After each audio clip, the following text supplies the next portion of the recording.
Alright, Mark Deroche here, back with our 5th video. Today we're going to run through a variety of bicep and tricep exercises that we can do.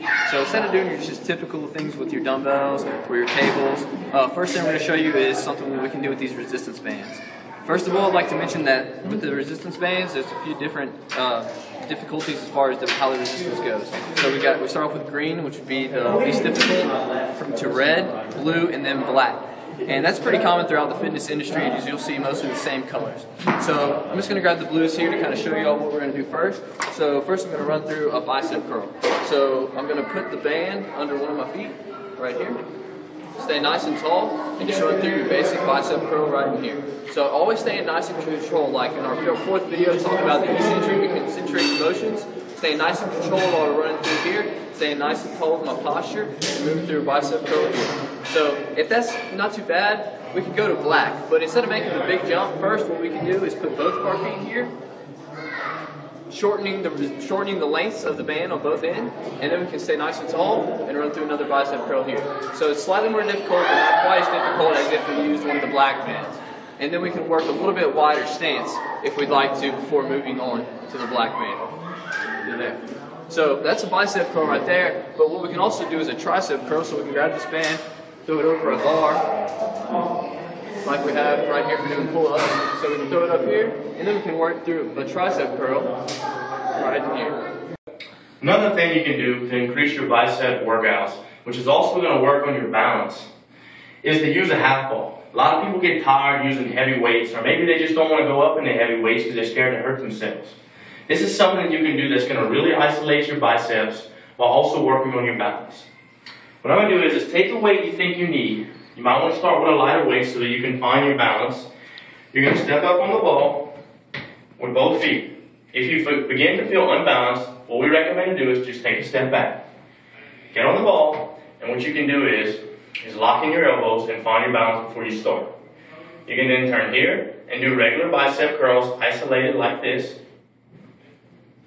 Another thing you can do is do your hammer curls like this. All the while your biceps are working, your core is working, your abdominals are working, your obliques are working, keeping your balance as you're doing these. If you're bored with that, you can actually bring your dumbbells here, work up, down, middle, up, down, middle. That's going to work your balance again. As that gets too easy, or a little less difficult, I would say those people can turn the ball over, or you actually need even more balance. Same message applies though. As you step on, if you cannot keep your balance, you step back.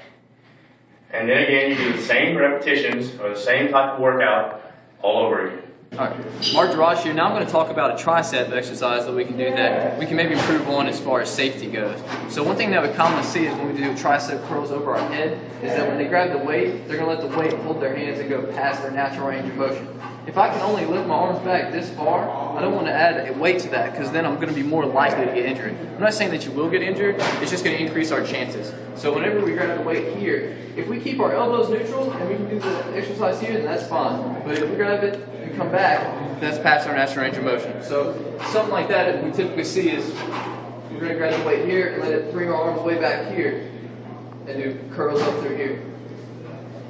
But if we keep our elbows in the neutral position, then this is an okay workout. Just be careful not to hit your head while you do it. But one thing we can maybe improve on and maybe be more likely not to get injured is we can grab these right here, come back on the flat bench, keep our elbows up in a neutral position, try to keep them about 90 degrees with the ground.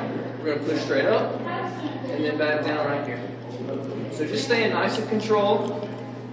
And this is going to keep our elbows and our shoulders in a more natural position.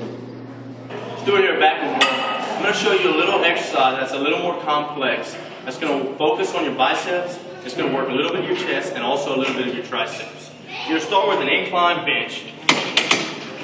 Somewhere where you're comfortable. Once you do the exercise, you'll realize how inclined you need it.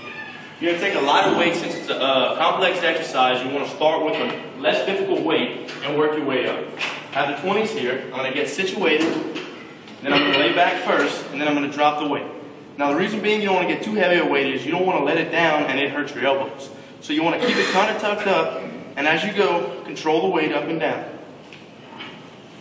As you're going up, you're working your chest and your triceps. And as you're going down, you're focusing on your biceps right there.